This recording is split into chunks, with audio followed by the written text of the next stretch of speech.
حضور میں پوچھنا چاہتی ہوں کہ میری ایک سہیلی ہے، اس نے ہومیوپیتھک دوائی لی تو اس کے بچے کو انہوں نے کہا کہ گوشت نہ کھائے، مچھی نہ کھائے اس کے ساتھ کھانے کے، تو اس کا افیکٹ ہے؟ پنجابی تھا وہ ہومیوپیتھ؟ جیسے اس نے مجھے بتایا نا، وہ پنجابی بولتی ہے تو اس نے مجھے بتایا مچھلی کو مچھی کہا اس نے؟ جی یہ بعض ہومیوپیتھ کرتے ہیں اس طرح، میں نے کبھی نہیں کیا اور مجھے تو اس کا کوئی نقصان نہیں ہوا، کیونکہ اس نے مجھ سے اپنے گھر میں بھی دیتے ہیں، کبھی بھی کھانے پینے کا کوئی پرہیز، یہ نہ کھاؤ وہ نہ کھاؤ، کبھی بھی نہیں کیا۔ بلکہ ایک دفعہ بھائی مبارک نے مجھے وہاں بنگلہ دیش میں، میرے بڑے بھائی ہیں بھائی مبارک جو وکیل اعلیٰ ہوا کرتے تھے تحریک جدید کے، وہاں مذاق میں مجھے کہا تمہیں پیچش ہو گئی ہے، رات دعوت ہے،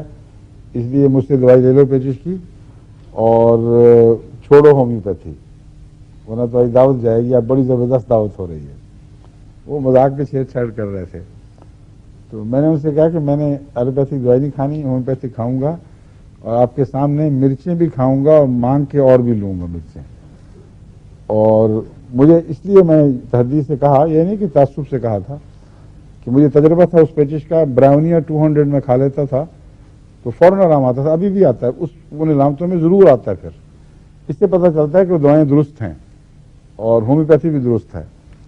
میں نے 2 خوراکیں براؤنیا کی کھائیں اور رات دعوت میں گئے اور باقاعدہ ان کے سامنے دکھا کر مرچیں کھائیں، مرچیں مانگ کے کھائیں، کوئی تکلیف نہیں ہوئی۔ بلکہ میرے یہاں جو مہمان آتے ہیں بعض انگریز یا یورپین،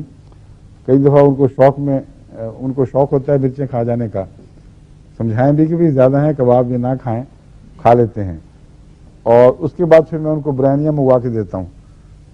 اور پریونٹو کے طور پہ بھی کام کرتی ہے۔ 1-2 خوراکیں برانیاں کی کھا لیں تو صبح کی تکلیف سے بچ جاتے ہیں۔ تو دوائیں بہت گہرا اثر کرتی ہیں اور جب صحیح استعمال ہو تو ضرور اثر کرتی ہیں۔ نہیں، کھانے سے اتنا بھی بے تعلق نہ ہو کہ آپ کا اگر علاج درست نہ ہو اور آپ نے مرچیں شروع کر دی خام خواہ، اور ہو سکتا ہے برانیاں اس بیماری کا علاج ہی نہ ہو تو مصیبت پڑے گی۔ اس لیے جو نارمل پرہیز ہے، میں یہ کہا کرتا ہوں مریضوں کو، فارمولہ یہ ہے تمہارے لیے کہ جو چیز تمہیں تکلیف دیتی ہے وہ نہ کھاؤ، مگر یہ کہ گوشت نہ کھاؤ، فلاں چیز نہ کھاؤ، یہ میں نہیں کہا کرتا۔ بعض مریض ہیں ان کو ویسی بات چیزیں تکلیف دیتی ہیں، مثلا مجھے مسور کی دال تکلیف دیتی ہے، میں چنا کھا لیتا ہوں، ماش کھا لیتا ہوں، ہر چیز دوسری چیز، مسور کی دال مجھے تکلیف دیتی ہے، تو اب یہ کسی وقت بچپن میں الرجی ہو گئی اس سے، تو یہ نہیں میں کہتا کہ مسور کی بھی ضرور کھاؤں میں، مراد یہ ہے کہ عام حالات میں جو دوا آپ کو تکلیف دے، جو غذا تکلیف دیتی ہے وہ نہ کھایا کریں، جو نہیں دیتی وہ بیماری میں بھی بے شک کھایا کریں، یہ مراد ہے صرف۔